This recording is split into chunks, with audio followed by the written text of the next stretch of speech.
I think supervisors have to recognize how much work goes into preparing for one of these hearings, and particularly when it's the social worker's first hearing, it's really helpful, I think, for the supervisor to maybe be willing to take calls while the social worker is preparing, and also check in with that social worker quite a bit to make sure that they're on the right track in preparing for that hearing.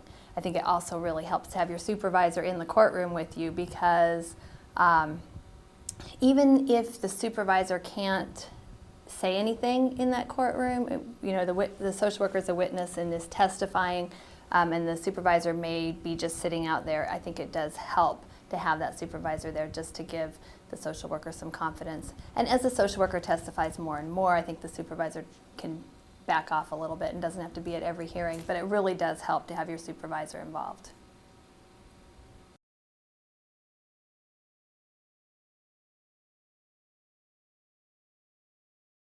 Supervisors and agency administrators are very instrumental in encouraging the collaboration between attorneys and social workers. There are a lot of different things that they can do.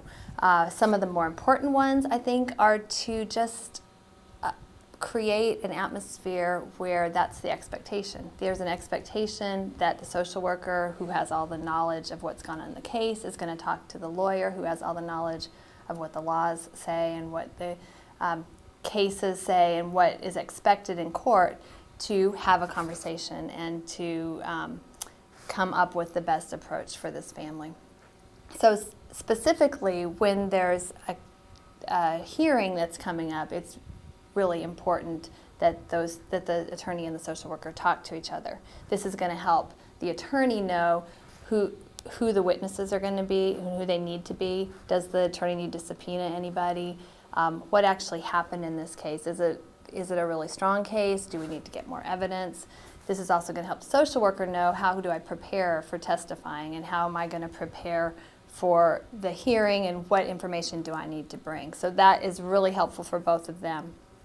I think it can also be really helpful for agency administrators and supervisors to have an expectation that there be cross-training, because a lot of this kind of happens informally when you're preparing for a case, but it can also happen in a formal setting where you have like for instance, you might have the DSS attorney come and do some training on rules of evidence or something of that nature that the social worker might have a lot of knowledge about, and maybe even let the social workers practice testifying and bring in attorneys from, parent attorneys that can cross-examine the social workers. It's great practice for everyone, and it'll help those social workers be better witnesses when it's time for that.